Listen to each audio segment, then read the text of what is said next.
Empezamos con una nueva sección y tengo el agrado de presentarles al doctor Fernando Morales Sánchez. Él es médico residente de 4º año de medicina interna en ISTEP. Esta sección con la que vamos a iniciar nuestras sesiones clínicas se llaman retos diagnósticos. Implican 2 retos principales. Uno, en cuanto al diagnóstico, llegar a un diagnóstico de patología que realmente no son tan conocidas. Y el siguiente reto es todo simplificarlo en 20 minutos. Entonces, para esto, les voy a pedir que tengan preparado su teléfono. El doctor en un momento les va a dar así como que el QR de acceso para las preguntas. Y es durante el desarrollo del caso clínico que se va a ir dando la evolución y las respuestas con un respaldo bibliográfico. Gracias, doctor. Bienvenido. Sí, gracias. Bueno, pues buenas noches a todos. Agradezco la invitación de la doctora Gaby. Y bueno, vamos a empezar, ¿de acuerdo? Les quisiera pedir si pueden escanear el código. Creo que no se está proyectando acá. Ajá.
Señalado. Arriba se mueve. Perdón, ¿cuál es? Si es aprieta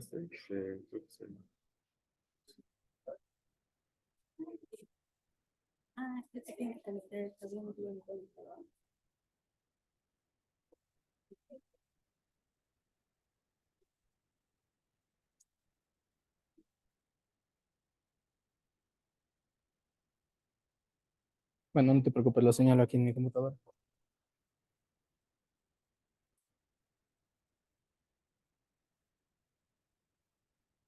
Bien, entonces, por favor, regresamos a la presentación. Si me hacen favor de escanear el código QR, este es para contestar algunas preguntas que voy a hacer. Vamos a darle un minutito, por favor.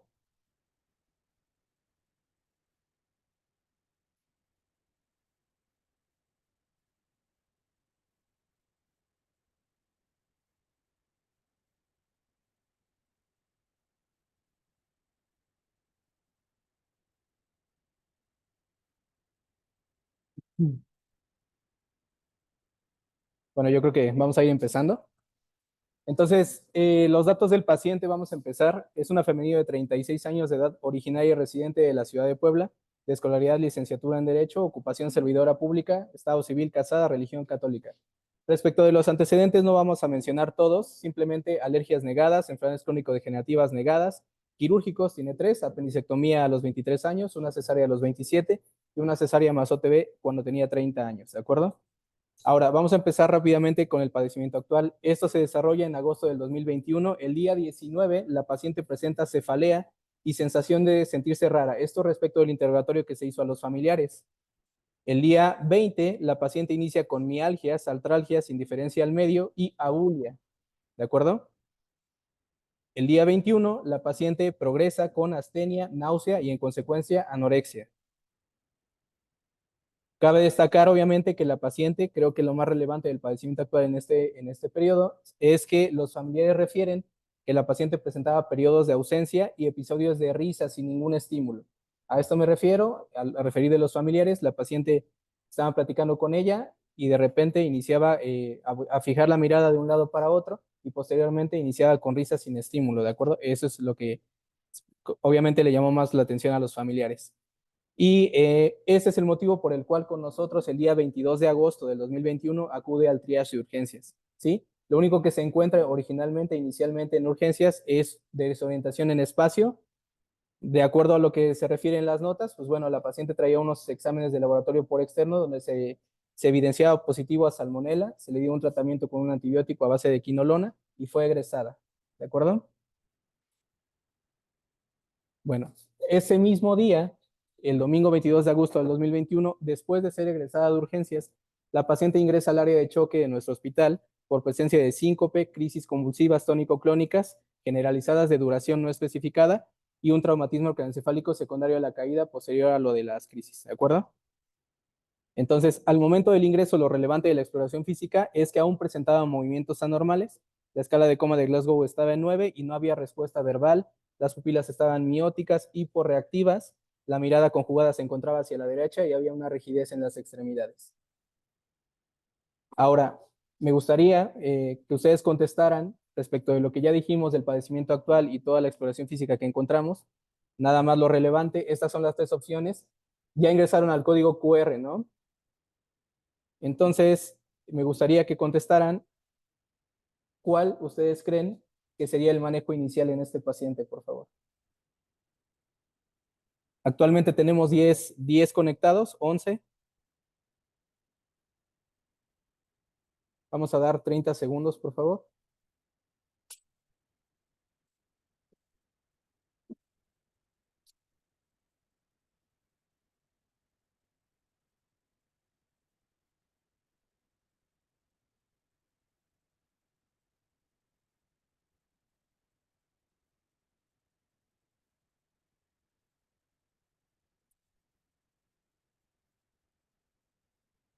Bueno, muy bien. Entonces, de acuerdo a la primera pregunta que nosotros hicimos, 28 personas que fueron las que contestaron, ya vimos que hay respuestas heterogéneas, ¿no? Algunos, 6 dijeron que la intubación era el primer paso, benzodiazepinas, 7 personas, y levetiracetam, 16, ¿de acuerdo? Ahora, si regresamos nosotros, este es un artículo, el de la derecha, de cuidados neurocríticos del 2023, sobre el algoritmo de estatus epiléptico, ¿de acuerdo? Como podemos ver en todo caso que presenta crisis convulsivas, el primer paso cuando nosotros recibimos al paciente, pues es benzodiazepinas, ¿de acuerdo? Háblese clonazepam, lorazepam o midazolam, ¿de acuerdo? La reevaluación es a los 5 minutos con una segunda dosis de los mismos fármacos, el que ustedes elijan. En caso de que la convulsión no ceda, procedemos a los fármacos de segunda línea, que en este caso es levetiracetam, que era una de las opciones terapéuticas, ácido valproico o fosfenitoína, ¿de acuerdo? Si en 30 minutos el paciente, pues bueno, obviamente no cede en las crisis, vamos a una tercera línea terapéutica, que ya es inducir el coma mínimo 24 horas, ¿de acuerdo? Este se va a tratar con midazolam y propofol, o en su defecto, en caso de que ya diagnostiquemos un choque súper refractario, pues bueno, midazolam, propofol, más tiopental generalmente o menos, ¿de acuerdo? Ya opciones terapéuticas aparte, la literatura maneja ketamina, inmunosupresores como el tocilizumab, rituximab o inclusive anakinra, y hipotermia terapéutica más una dieta cetogénica, que en realidad la dieta cetogénica aún está todavía en algunos ensayos, pero bueno, se ha demostrado eficacia para estatus epiléptico superrefractario. Ahora, en el cuadrito de la izquierda podemos observar un artículo del 2018 de la Revista Mexicana de Medicina Interna, donde tenemos el tratamiento farmacológico de acuerdo con el tipo de crisis epiléptica que nosotros presentamos. En este caso, de inicio y de acuerdo a referido por la nota, pues fueron tónico-clónicas, ¿no? Una de las opciones, pues sí, es el levetiracetam, al igual que si fueran focales, también. Entonces, yo creo que en realidad aquí la situación es proceder de acuerdo al algoritmo, ¿no? El algoritmo está muy especificado, sí podemos usar levetiracetam, pero como segunda línea. Bien, ahora, en cuanto a etiología, obviamente tenemos un paciente con una primera crisis convulsiva, ¿de acuerdo? Tenemos que investigar cuál es la causa. Es una paciente joven que no tiene antecedentes crónicos negativos y de hecho vamos a ver más adelante algunos resultados de laboratorio que nos pueden orientar. En este mismo artículo de medicina interna de la revista mexicana, podemos ver que el origen de la primera crisis convulsiva, de acuerdo a la ILAE, se clasifica en estructural, que puede ser enfermedades cerebrovasculares, o sea, eventos vasculares, enfermedades vasculares, perdón, traumatismo craneoencefálico, infecciones o inclusive tumoraciones. Genético puede ser epilepsia mioclónica juvenil y como podemos ver aquí en la cuestión infecciosa, la primera causa en México hasta el 2018 todavía sigue siendo neurocisticercosis. Entonces necesitamos evaluar todo esto. Puede ser infecciones por VIH, toxoplasma, etcétera. Algunas metabólicas, que ahí entran electrolitos, desequilibrios electrolíticos, pero bueno, también la menciona porfiria y aminoacidopatías, ¿de acuerdo? En cuanto a lo inmunológico, es una paciente joven, sí podemos considerar autoinmunidad, ¿sí? Ahora, en cuanto a la valoración por medicina interna de esta paciente, la exploración física, la escala de coma de Glasgow se encontraba con un 15 ya cuando nosotros bajamos a urgencias. Las funciones mentales superiores estaban conservadas, únicamente se observaba bradisica y bradilalia, sin alteraciones de los nervios craneales, leves dismetrías, extremidades inferiores con hiporreflexia y no distinguía sensibilidad térmica entre calor y frío, al igual que pérdida de la sensibilidad propioceptiva. La fuerza muscular en ese momento estaba normal y ya no tenía movimientos anormales. Los signos venigios estaban negativos y el resto de la exploración normal. ¿De acuerdo? Ahora, en cuanto al abordaje de esta paciente, si me hacen favor de contestar la segunda pregunta, la voy a poner. ¿Qué estudios específicos solicitarías para el abordaje de una primera crisis convulsiva? Aquí están las opciones, si me pueden hacer favor de contestar.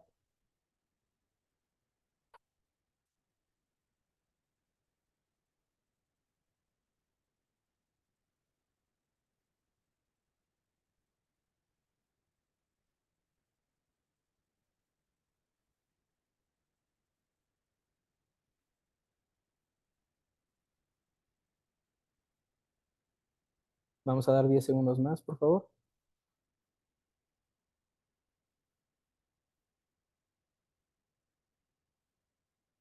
Muy bien. Entonces, igualmente en este momento contestaron 33 personas. Vemos que obviamente el ataque contrastado de los laboratorios fueron en la respuesta más abordada. Electroencefalograma y resonancia tuvo 11 y la punción lumbar 3. Ahora, la pregunta es, ¿qué estudios específicos solicitamos para una primera crisis convulsiva? De acuerdo a la literatura, vemos que los estudios indispensables que se realizan en pacientes con una primera crisis convulsiva, pues son laboratorios generales, claro que sí, un electrocardiograma de 12 derivaciones y neuroimagen, en específico tomografía computada de cráneo, porque con eso, que es algo más accesible que, por ejemplo, lo demás, pues bueno, podemos descartar algunas cosas como, por ejemplo, una enfermedad vascular cerebral hemorrágica, una hemorragia subaracnoidea que pudieran llegar a ocasionar también estos problemas. Sin embargo, la literatura maneja que los pacientes con primera crisis convulsiva no provocada, lo ideal es tomar un electroencefalograma y una resonancia magnética. ¿De acuerdo? Ahora, en cuanto a los laboratorios de ingreso, no vamos a leer todo, lo importante está en rojo. La gasometría de ingreso, bueno, lo que demuestra es una acidosis metabólica severa, con un pH de 6.9, un bicarbonato que estaba en 6, y bueno, el PCO2 en 16, ¿de acuerdo? El exceso base estaba en menos 25. En cuanto a lo demás, el examen general de orina, bueno, tenía un sedimento activo compatible con infección de vía urinaria, nada más. Ahora, se abordó, se pidió una resonancia magnética y lo que abordó la resonancia en este corte axial es datos compatibles con edema en el lóbulo temporal derecho perdón, izquierdo, por lo que no se descarta la posibilidad de esclerosis mesial temporal y en menor medida cambios por encefalitis. ¿De acuerdo? Sí, como parte del abordaje también la causa infecciosa tiene que ser descartada y por eso también se pidió una punción lumbar.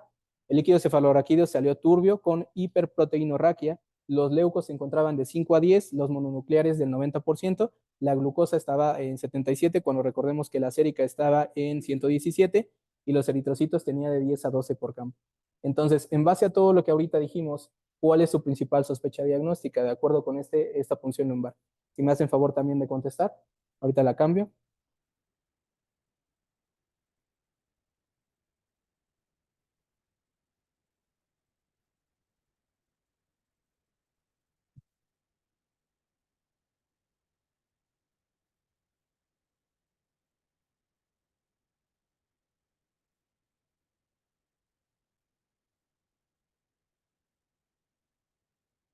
Muy bien.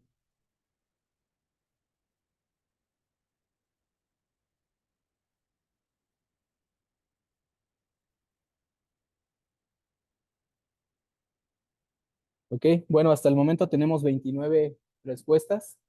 Sí, vemos que es heterogénea también la respuesta. Realmente lo que más pusieron ahí es neuroinfección viral. Neuroinfección bacteriana tuvo 9 y neuroinfección tuberculosa pues 5, ¿de acuerdo? Vamos a pasar a la siguiente. De acuerdo a lo que es la interpretación del líquido cefalorraquídeo, pues vamos a ver que hay un líquido cefalorraquídeo compatible con diversas causas de neuroinfección, ¿de acuerdo? En este caso, pues bueno, lo que nosotros pusimos, que fue estos hallazgos en la punción lumbar, Pues lo más compatible es con una etiología viral, ¿de acuerdo? Entonces, los leucocitos, hay predominio de linfocitos, el líquido es más o menos claro, y bueno, la presión de apertura, si bien no se midió, estaba normal, ¿sí? Las proteínas estaban bajas también en ese momento. Ahora, en el abordaje de la encefalitis como tal, vamos a ver un algoritmo diagnóstico en el cual, si nosotros sospechamos de un inicio, una encefalitis, lo primero que tenemos que hacer es evaluar al paciente en cuestión de la vía aérea, la circulación, y demostrar y descartar algunas causas secundarias de deterioro neurológico súbito, e inclusive considerar un ingreso a unidad de cuidados intensivos, ¿no? Si nosotros, por ejemplo, en este caso, este paciente vino con crisis convulsivas y probable estatus epiléptico, pues se procede al manejo del mismo, y en caso de que nosotros evaluemos y encontremos edema cerebral, igualmente sus medidas de neuroprotección, ¿de acuerdo? En cuanto al segundo paso, pues bueno, aquí vemos el algoritmo neuroimagen, de preferencia imagen por resonancia magnética con secuencias de difusión y obviamente con gadolinio. Si nosotros encontramos alguna causa aparte, pues bueno, tenemos que abordar ese diagnóstico y tratarlo acorde. Pero en el caso de que la encefalitis siga siendo la sospecha principal, como en este caso, pues sí, procedemos a su punción lumbar. Si no hay evidencia de inflamación, pues bueno, tenemos que considerar a lo mejor algunas patologías como encefalitis autoinmune. En el caso de que haya presencia de inflamación, pues bueno, iniciamos el tratamiento específico, que en este caso la principal sospecha, y sabemos que la principal causa de encefalitis viral, pues es herpes simple, ¿sí? Y en consecuencia el abordaje va a ser, el tratamiento va a ser con aciclovir, ¿de acuerdo? La dosis es 10 miligramos por kilo, te dan, en caso de especiales, por ejemplo, enfermedades renales crónicos, saber que tenemos que ajustar la dosis, ¿de acuerdo? Ahora, en cuanto al electroencefalograma, creo que lo más relevante está señalado ahí. En el momento en que se tomó el electroencefalograma, lo que reportaba era una frecuencia cardíaca de 120 latidos por minuto, con una temperatura corporal de 39.5 grados. Había un predominio de bandas delta-teta, lo que documentaba en realidad actividad lenta a nivel encefálico, ¿sí? Un trazo obviamente anormal.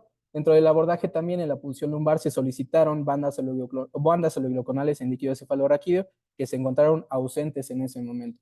Por lo cual entonces nosotros descartamos en este momento algún proceso inmunitario, ¿sí? Ahora, el manejo y el diagnóstico final fue una encefalitis viral por probable virus del herpes simple. El tratamiento que se dejó fue fenitoína, diazepam de rescate y isociclovir calculado por kilo de peso. La paciente pesaba 60. Sin embargo, dentro del abordaje también se solicitan PCR para, obviamente, encontrar el agente causal, en este caso para virus del herpes simple, citomegalovirus y anticuerpos anti-RNMDA, ¿sí?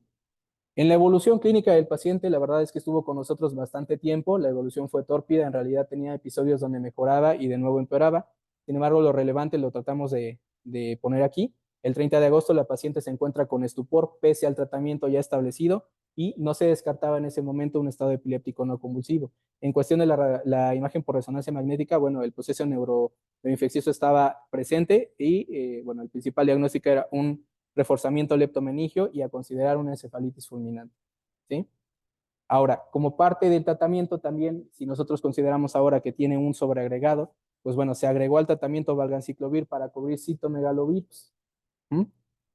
El día 14 de septiembre del 2021 cumplió 21 días de aciclovir a la dosis que ya habíamos dicho antes.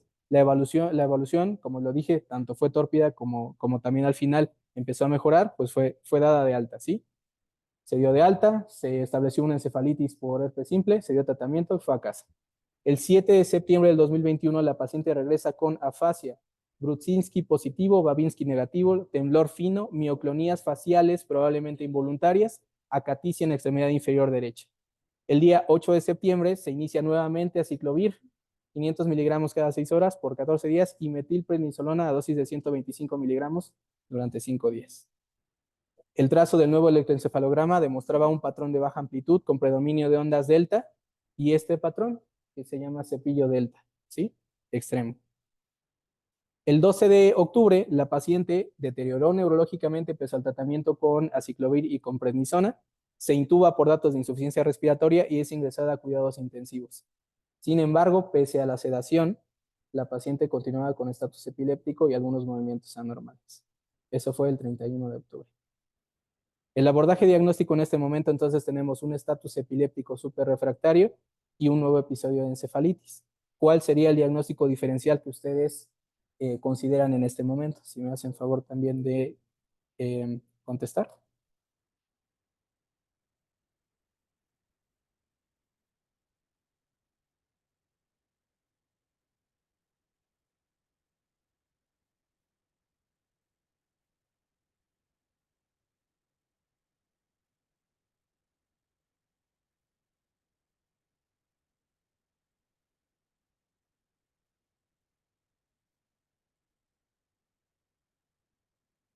Muy bien. 33 personas contestaron, la respuesta que más eligieron fue encefalitis autoinmune. Sí, efectivamente. El día 4 de noviembre del 2021 recabamos los subrogados que se tomaron en el primer internamiento, que tardaron en salir bastante tiempo, y se evidenció anticuerpos antirreceptor de NMDA positivos, ¿sí? Sin embargo, si nosotros podemos ver en la tabla de abajo, también salió positivo PCR contra herpes simple tipo 1 en líquido cefalorraquídeo. Entonces, bueno, vamos a proceder rápidamente con la revisión bibliográfica. Sí, tuvo una encefalitis, obviamente, por virus del herpes simple tipo 1. Y, bueno, la vamos a explicar un poquito. En cuanto a la encefalitis autoinmune, bueno, tenemos que considerar que no es rara, ¿de acuerdo? De acuerdo a un artículo que consultamos, la epidemiología, la prevalencia está actualmente en 13.7 por cada 100,000 personas. Se hizo un proyecto en Estados Unidos, en el estado de California, donde se observó que en personas menores de 30 años la encefalitis por anticuerpos contra el receptor de N-metil de aspartato era más común que cualquier causa infecciosa individual de encefalitis, ¿sí? Más común en mujeres jóvenes, de 98 pacientes que fueron estudiados, el 58% fueron relacionados con tumores, en específico teratoma ovárico.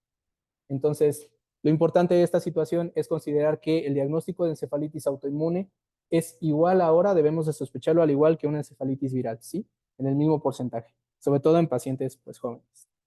Ahora, esta es una imagen tomada de un artículo que evidencia la situación de que nosotros tenemos varios autoantígenos que llegan a producirse y son relacionados con oncogenes, ¿sí?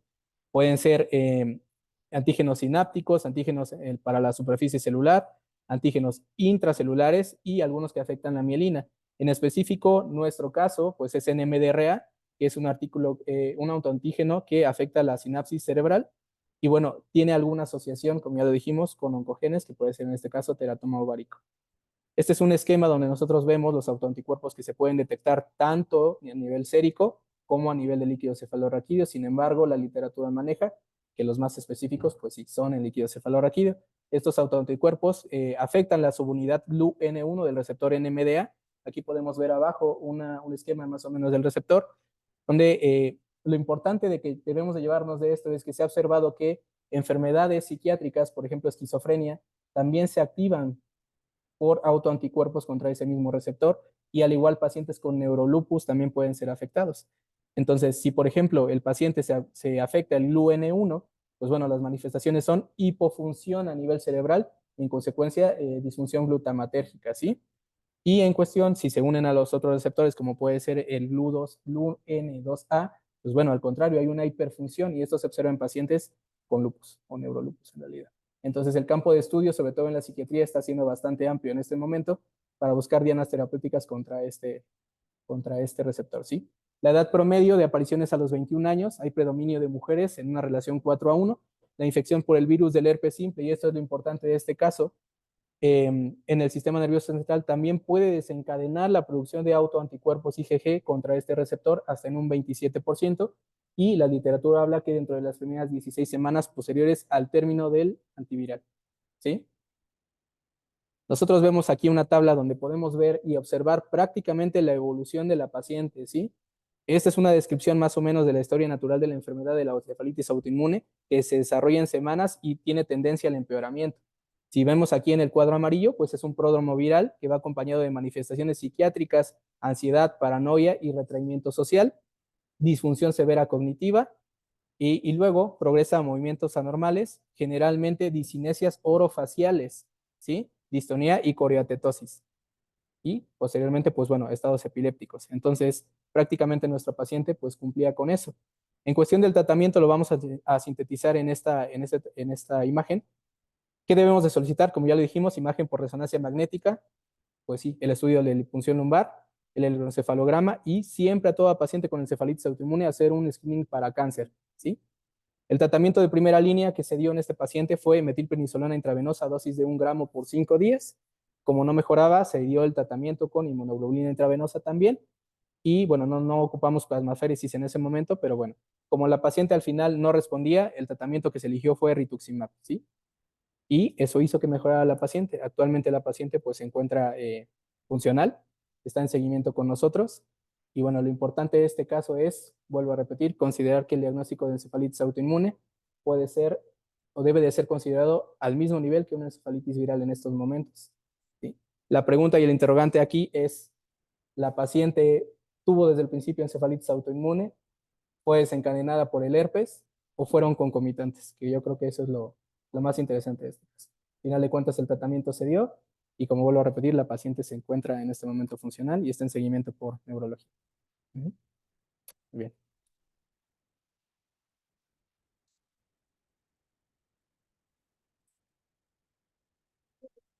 ¿Algún comentario, alguna duda respecto del caso clínico? Sí, doctor. Digo, no pude estar en toda la presentación, pero tenía tumor esta paciente. No, se le hizo el screening para cáncer con tomografía contrastada de abdomen y no se encontró relación con él. Eso es importante porque si no tienen tumor, esos pacientes tienen que estar en screening anual, de hecho exacto, primero semestral y luego anual para tumor. O sea, puede que el tumor venga después, digo, entiendo que era un caso que parece que puede ser encadenado por una viral, pero siempre hay que tener esta sospecha de que sea para neoplásico. Entonces sí, hay que hacerles PET cada 6 meses en los primeros 2 años para ver si por ahí ven continuo. Okay. Ok. ¿Algo más? ¿Algún otro comentario? ¿Dudas? Sí, ¿qué es? O sea, ya dijiste las opciones de fue antes o después que apareciera el principio o la autoinmune. ¿Ustedes qué pensaron? O sea, viendo la evolución de la paciente. Lo importante aquí del resultado fue que las bandas oligoclonales en un momento, en el primer ingreso, salieron negativas, ¿sí? Entonces, en ese momento, pues la sospecha principal era encefalitis por herpes virus. Sin embargo, por el tiempo de evolución, la literatura lo maneja que después de 16 semanas de acabado el tratamiento, pueden empezarse a desarrollar los autoanticuerpos. Sin embargo, desde el primer internamiento, en la segunda punción lumbar, que fue cuando se mandaron esos estudios, pues también salieron positivos. Entonces, es un caso un poco, pues extraño, ¿no? Por la situación de que no sabemos si se desarrolló al mismo momento una encefalitis autoinmune al momento de la viral o fue consecuencia, pues, rápida de esta situación. La clínica del virus. Pues en realidad no tenía ningún antecedente como tal. Se habla obviamente que la entrada generalmente es pues, por herpes facial, ¿no? Entra por la nariz y luego sube al lóbulo principalmente frontal. No había lesión. Así es. Cuando menos en el interrogatorio jamás había desarrollado alguna lesión compatible con herpes. Así es. Gracias. Bueno, gracias. Si no hay más comentarios, agradecemos mucho, Fernando, tu primera Gracias, participación. Y bueno, la siguiente participación ya será con otro hospital. Son casos muy interesantes, poco frecuentes. Y lo interesante fue que se logró, ¿no? En un promedio de 20 minutos y aprendimos, creo que mucho en relación a abordaje, ¿vale? Pues a nombre del Colegio de Medicina Interna de Puebla, te entregamos el siguiente reconocimiento. Gracias. Muchas gracias por tu participación. Gracias. Bueno, y ahorita los invitamos a que se queden a nuestra sesión propia del Colegio de Medicina Interna, que va en relación a manifestaciones cutáneas en enfermedades metabólicas. La plática, doctora, si me la pasó la doctora Leslie. Es que sabe que no pudimos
Vamos a empezar con nuestra sesión clínica correspondiente al mes de abril. Esta es una sesión muy interesante. Definitivamente la piel es uno de los órganos más grandes de nuestra economía y sin embargo para los internistas es muchas veces todo un reto, ¿no? Realmente el tema de hoy es muy interesante. Sabemos que una de las principales causas de morbimortalidad a nivel mundial son enfermedades cardiovasculares que tienen que ver con enfermedades metabólicas. Y de aquí el interés de esta plática, las manifestaciones cutáneas que podemos encontrar en enfermedades metabólicas. Para esto tenemos a la doctora Itiel Pérez Santiago. Ella fue egresada de la Autónoma de México, es médico internista del Ángeles y dermatóloga del Hospital Licenciado Adolfo Mateos. Doctora